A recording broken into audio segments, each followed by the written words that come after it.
A Canadian woman is facing serious federal charges in the United States after what authorities are describing as a violent and chaotic incident at one of the busiest border crossings between our nations. The December 30th incident at the Peace Arch crossing in Blaine, Washington, has resulted in assault charges against a federal officer, documented injuries, and disturbing video evidence that paints a picture of complete breakdown at the border.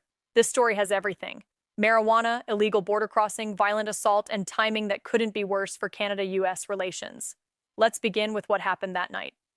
According to Federal Bureau of Investigation court documents filed in U.S. District Court, 30-year-old Lindsay Anne Moffatt, a Canadian citizen, approached the Peace Arch port of entry on the afternoon of December 30th, 2025. She was attempting to cross from Surrey, British Columbia into Blaine, Washington. But there was a problem. During the standard customs declaration process, Moffatt admitted to possessing a marijuana-related vape pen. Despite marijuana being legal in both Canada and Washington state, it remains illegal to transport cannabis across international borders under federal law. U.S. Customs and Border Protection agents denied her entry and turned her away. Most people would have simply gone home. Lindsay Moffatt did not. Several hours later, just after nightfall, Border Patrol agents spotted a woman walking through Peace Arch State Park. Now, this park is unique. It's a buffer zone that straddles the international boundary, where Canadians and Americans can visit each other without going through customs. It's a symbol of friendship between our nations, marked by a towering white monument. But Moffatt wasn't there to admire the architecture. Court records describe the park as having a deep culvert marking the border, concrete barriers, and multiple signs reading, "Do not cross international boundary," warning that violators will be arrested and charged. Despite these warnings, FBI investigators allege that Moffatt deliberately walked around the barriers and crossed into United States territory illegally. A supervisory Border Patrol agent, identified in court records only as Victim 1, responded after other agents radioed for assistance, reporting that Moffatt was becoming increasingly uncooperative. What happened next was captured on infrared surveillance cameras, and according to the FBI affidavit, it was anything but peaceful. When Border Patrol agents approached Lindsay Moffatt and attempted to detain her for the immigration violation, the situation escalated rapidly. According to the FBI affidavit, Moffatt ignored repeated commands from agents. When they asked her to stop, she responded by screaming obscenities. The court documents quote her as yelling, "Go fuck yourself," directly at the officers. The supervising agent told investigators that Moffatt continued yelling and refused to calm down when asked. The agent described Moffatt's demeanor as first non-compliant, and then, as she became more agitated, hysterical. Agents moved to arrest her for the immigration violation. As the supervising agent attempted to place Moffatt's arm behind her back to handcuff her, court records indicate that Moffatt's body tensed, she refused commands about where to place her hands, and she eventually fell to the ground as multiple agents tried to restrain her. And this is where the incident took a truly disturbing turn. During the struggle on the ground, the affidavit states that Moffatt shouted repeated insults and gender-based slurs at the female supervising agent. Court documents record her calling the agent a bad word, one of the most offensive gendered insults in the English language. She told the agents that she hoped they would, and I quote, "die a painful death." Once agents finally managed to handcuff her, they attempted to transport her to a patrol vehicle. When told she would be taken to a car, Moffatt's response, according to court records, was, "I am not getting into any vehicle." Agents then had no choice but to physically pick her up to carry her toward the patrol car. As they lifted her, Moffatt began rolling on the ground. Despite being handcuffed, she started kicking her legs wildly. And then it happened. One of those kicks struck the supervising Border Patrol agent directly in the chin and face.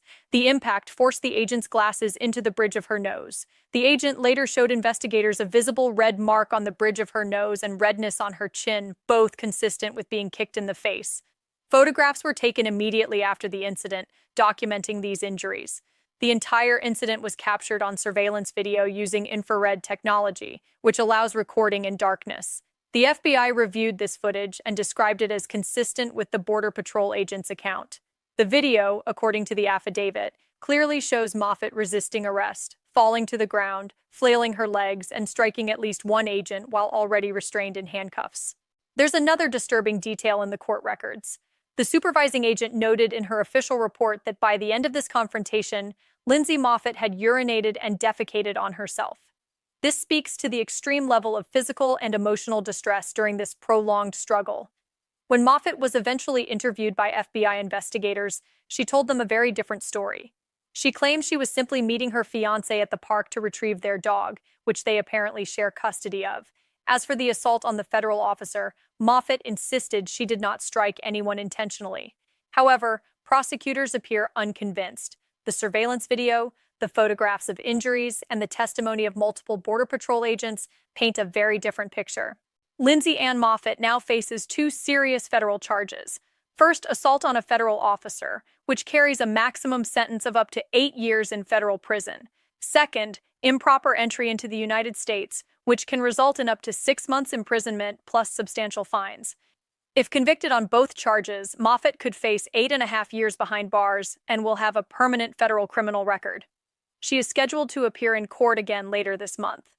Now, under normal circumstances, a single border incident, while serious, might not generate this level of attention, but the timing of this case could not be more politically explosive.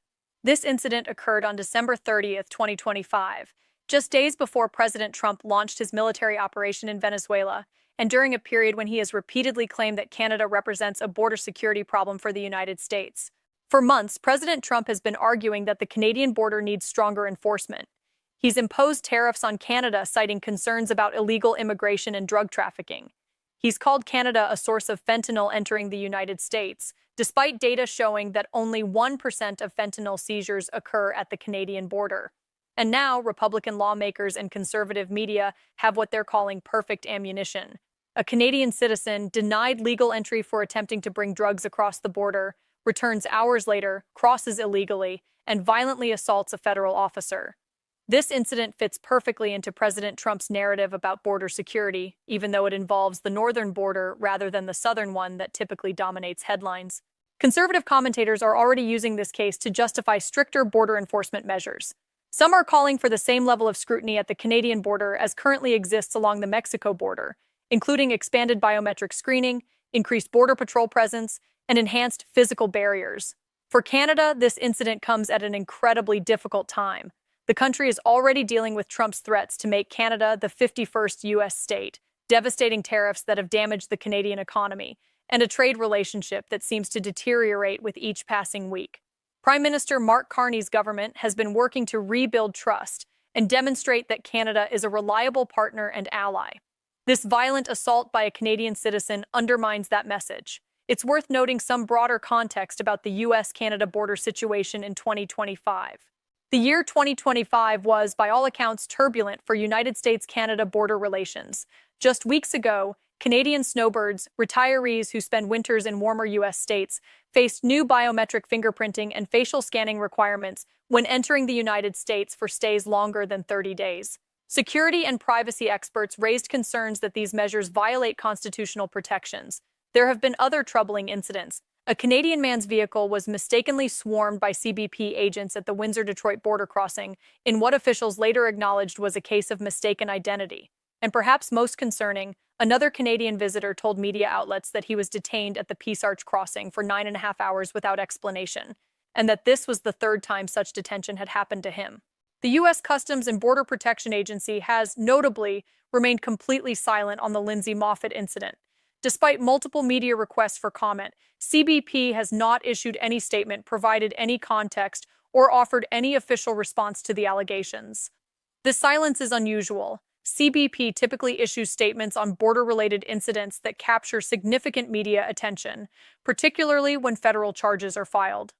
The agency's refusal to comment may indicate sensitivity about the political implications of this case, especially given the current state of U.S.-Canada relations. So where does this leave us? A Canadian woman faces serious federal prison time for a violent incident at the border. Video evidence and witness testimony suggest a prolonged, combative confrontation that resulted in injury to a federal officer. Her defense that it was accidental appears to contradict the documented evidence. But beyond this individual case, the incident has become a political flashpoint in an already tense relationship between the United States and Canada. Lindsay Anne Moffatt's next court appearance is scheduled for later this month. We will continue to follow this story as it develops.